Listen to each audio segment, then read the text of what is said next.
niba uri mu parliament ukaba utari wakoraho n'ibara y'ubushera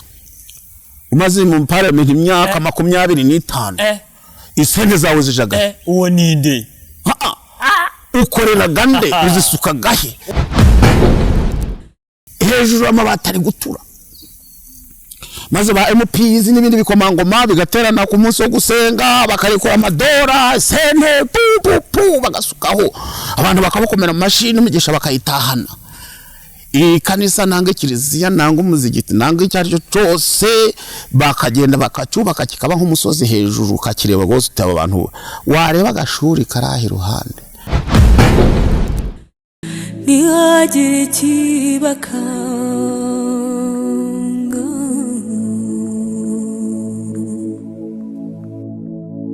Onare Busara yatangiye university atangira na radio ubwo nkamwe abanyamaredio namwe abari bararase batari kuri aya maredio yarasanzweho ubwo mwabonye kuka ko guhumekeraho muvana yakagati umugore wawe n'umwana barakwereka aminga ariko sha kutagira akazi biragatsindwa uzi kutaha mu rugo ntacyo ujanye kandi nta nico wasizeyo none nabo bari kwiga mass communication journalism bari kugira ngo bazaje exactly none niba uri mu parliament ukaba utari wakoraho n'ibara y'ubushera umaze mu parliament imyaka 25 isente zawe zijaga uwo ninde ukorera gande uzisuka gahe uwo ninde we shuware bareka kudukinisha bafumbira twarakingu twacanye ku maso uwo ninde muri MPs bakso ukabura n'ibara y'ubushera oye byabibaho ibyo biba ukihindura umupasitoro reka bishop na pastor bakore weho ku sente zawe shora imari muri bene wanyu kandi ibindi byo kuvuga public matters must be managed publicly but private matters must also be managed privately but for public good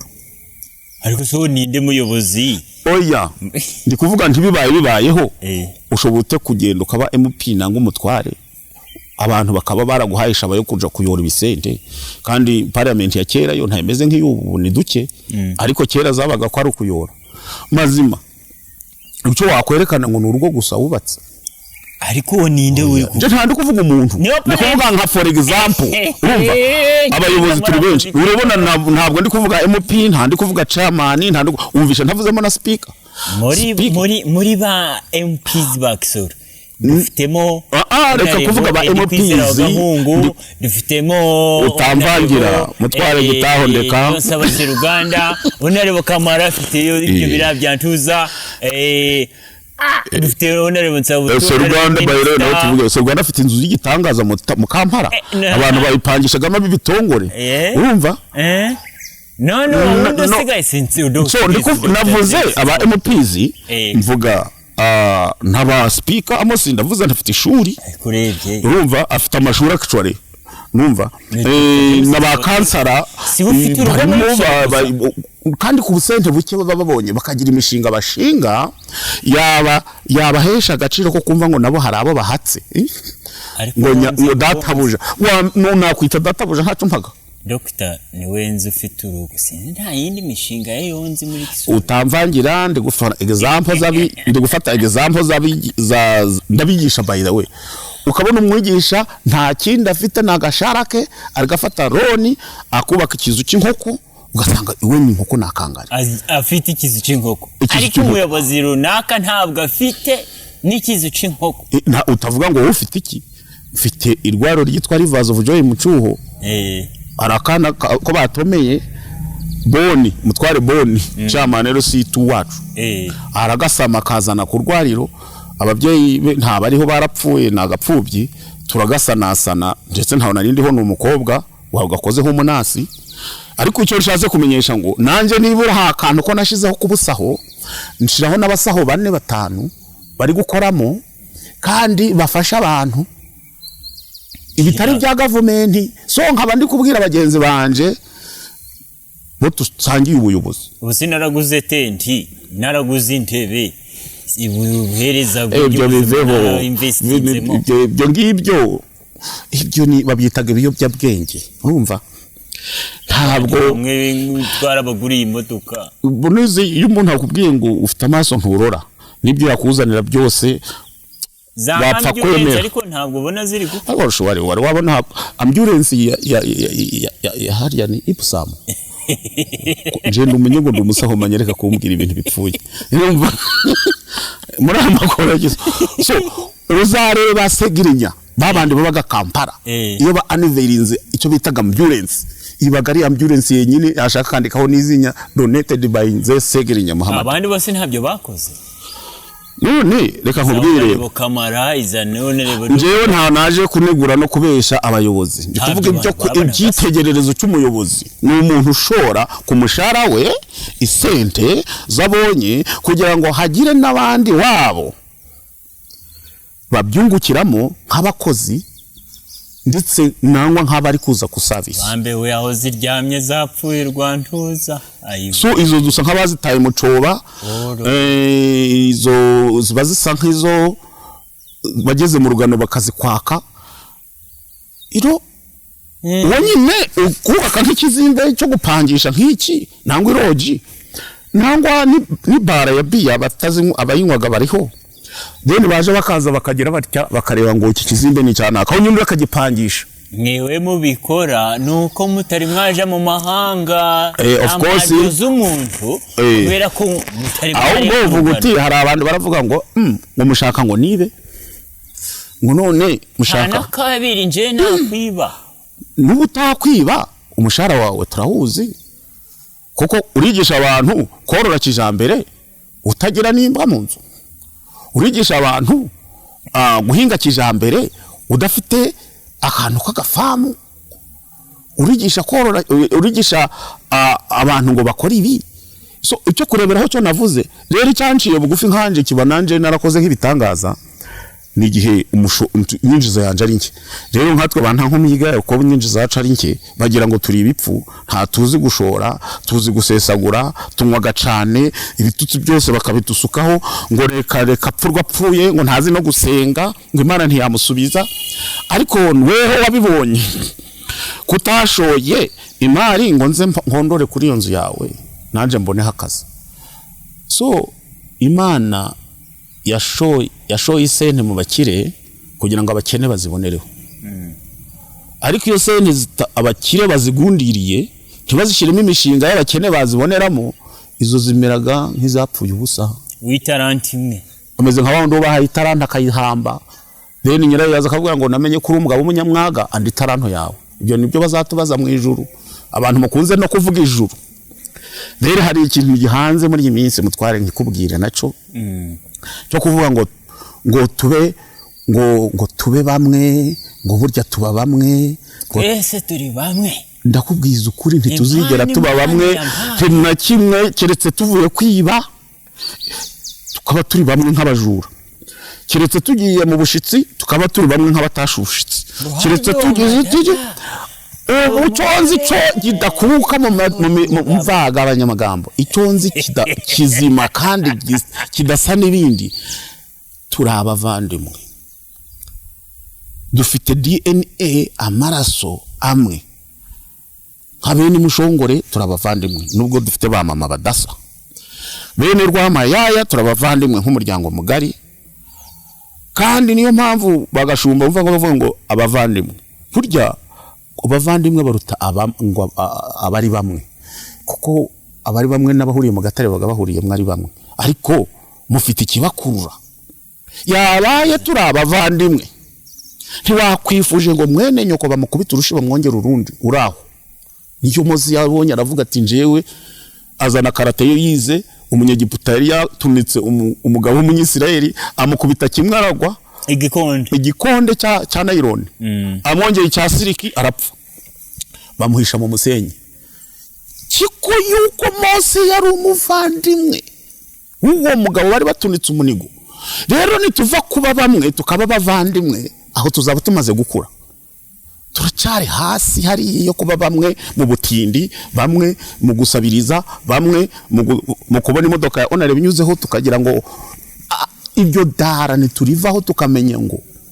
uriya mutware n'umuvandimwe uwo mutware nawe akamenya ngo uriya muntu wo hasi ni umuvandimwe twabyawe n'Imana. Ibyo kuba bamwe bizavaho bibe abavandimwe bahujwe n'amaraso ya Yesu Kristo nk'umukiza, bahujwe n'amaraso ya so na nyoko na nyogokuru n'abandi bavandimwe, zini dutangire turindane tugadingane nk'abantu bafite icyo bahomba umwe muri twagize icyabaye. Abwo n'abavandimwe nayo turi bamwe uko icyo ni ikinya babateye kugira ngo mwibeshe ngo muri bamwe. Si mwaba bamwe mute umwe ari kugenda mu benzi wowe kugenda mu kirenge kitagira ingato. Mwaba bamwe mute waburaye undi ari kubimena mu gasasiro. Mwaba bamwe mute wabuze zo kujana mu rwariro n'imodoka ziri kunyuraho zose umwana umuhetse ku mugongo. Igipangu gisibye. Waba bate mwaba ejo bundi naguze urugi rwa gate wanje hahoraga harangaye kuko nagiraga isoni cyane baragira ngo ariko of course kubw'umutekano. Ariko waba mamute umwe ari kurara mu gipangu hariho n'imbwa n'umusirikare wewe utareba n'ibindi muri bamwe surveillance cameras mucane ku maso cyo ni ikinya babateye ngo mwibeshe ngo kasita turi bamwe ntawe. Ina Yesu yasize tutari twaba bamwe kuko yaravuze ati abakene muzahorana nabo ariko nje nta muzahorana nanje. Ariko rero igihe yarakibarimo yabagaburira imigati, yabakirije abarwayi. Uwo niwo mutware tugomba kwigana Yesu. Yesu uzi cyo bamuryozaga, yajaga nk'iriya mu rayini n'ahandi no mu bice bimwe by'abandi batajagamo, ahantu bumwe wanda hari abasinzi mu birorero nk'iyo kitorora. Ariko nzi ngo hari abantu b'Imana bamwe bataja mu hariya mu Rasha ngo nangwa nk'iyo mu jizaje abantu bari kwinywera ibyabo nabane korera jange babandi batangaga ku by'Imana yabahaye ku sente. Ariko ibyo byose nibyo Yesu yirwagamo. Yesu yabaye icyitegerezo cy'ubuyobozi. Yageze n'ahantu nk'aba barataga ngo njewe mu bari kupfa amadini n'isente. Ejo bundi nabirebye ahantu ugasanga ngo njewe ndakaze ngo ntawe ukaze. Yesu yabonye abigishwa be nabo bari muri ayo matiku, ageze aho afata ibafu n'isabune arabakarabya. Niko kababwiye ngo mwanyana zimbwa mwe ko mbakarabije ndishobuja mwebwe kuki mudakundana mukaja murakarabanya nangwa mukavugana nibura. So ikitegerezo cya Yesu. Ejo bundi nafashije umubyeyi nshirayo gahanga n'umutwe nja kwa president Sabadore mitwari 3,200. Umugore yaje India kuja kumuvuza bambi umugisha mu bintu biranga done biragira. Umugore ageze aho yitaba Imana. Ariko umuntu wambaye ingaro just yuko bamutumye ngo aze kuzika nta kindi apfana n'uwo murwayi, ndetse ubwo nje wamufashije akagerageza kubaho nubwo byanze ni amye mu muzindaro ngo maze ngo Yesu bamwe yazabareba bageze kuremba babwire ngo byo yigishaga ntabwo huye n'ibyanje. So abantu bavuga Imana gusumba uko Imana iri bitandukanye nuko Imana iri. Abantu Imana bahinduyemo business then bakashinja shaka kugira ngo muyikoremo politiki. Imana mureke kuyicuruza. Yesu yagiye mu kirorero akabana n'abamaraya n'abasinzi n'abaki abereka ikizere yuko uzi Bibiliya. Ejo muri twaronshinze Bibiliya yifumbira mfatamo umurongo ndawusoma kandi sigambwiye n'abayobozi abakozi b'Imana. Iyi Bibiliya barayizanye ntabwo wayizanye ngo arimwe muyisoma mwenyine. Natwe abayoboke banyu tuzaturagera dute turayisoma kandi dufite n'uburenganzira bwo kuyikotinga no kuyivugaho kuko umuntu wayizanye yanditse ngo ni good news. Bible ya kera ya good news urayizi mwa irimo n'ubushushanyo. Good news kimenyesha ngo ni inkuru nziza. Inkuru nziza rero ntabwo ikwiriwe kubarwa n'umuntu umwe gusa. So nje abanyamatorero bakuru ba databuja muje marareka nanje nkotinga Bible ntabanje n'abarasubusa. Iyo ni caveat nta nubwo nkwiriye no kubasabira imbabazi. So nyuma yaho therefore ibi bintu byo kuja turaje imbere y'abantu tukavuga Yesu Imana ariko manyaho dufite history yo kurisha abantu siripa, history yo kunyaga, history yo kubuza abantu bakabura iyo bagiye, ariko mukibagirwa ngo ibyo byose byabayeho kandi ababibonye ntibari bapfa ngo bashire.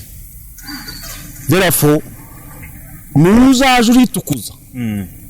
uzamenya ngo ntabwo uvuye mu ijuru ngo hasi wavutse bakureba ukura bakureba.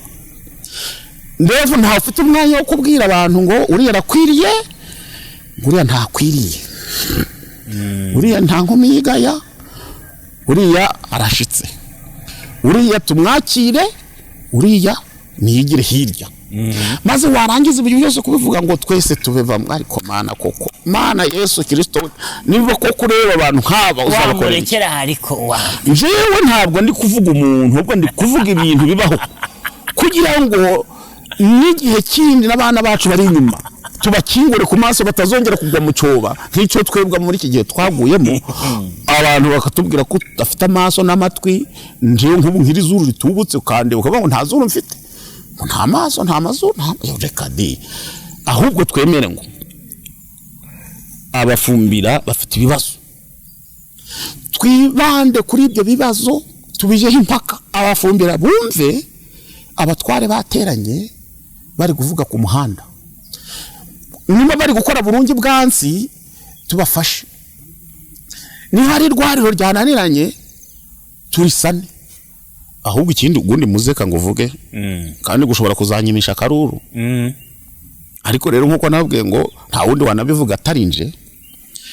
bakuru banje bakuru b'amatorero rikocore ndivuge rwose niba nari ubuyobozi buzahagenda ariko twisubireho. Mushobora mute kuguma muteza imbere insengero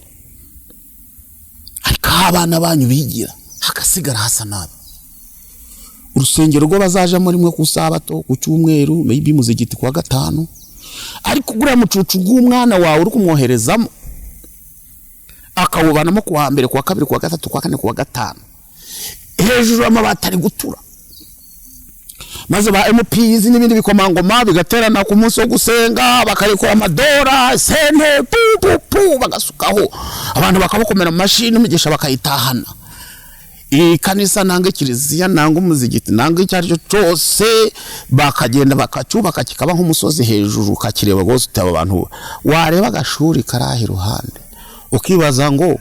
aka gashuri ni bande bakabagamo n'abana bandi nabavuye Kongo nabavuye Rwanda. Abayobozi bayo matorero runaka abana babugira ngo bigira muri ayo mashuri nizo no mpamvu shaka rero mwababyeyi we mucane ku maso mutekuza amahora muri fundraising zo kubaka insengero gusa. Insengero turazikeneye pe, reka nacyo nkivane batagira ngo ntabwo mbivuze kuko imvura iguye muri gusenga umupadiri niba ari gutanga misa irahagarara. Twifuza ahantu hagari kuko ejo bundi hari ahantu twagiye turyo kuzika yewe turapfundana turaburabura mwuka gurira kubura aho twatse gusengera. Twifuza gusengera ahantu hagari ariko n'abana bacu bifuza kwigira ahantu hazima.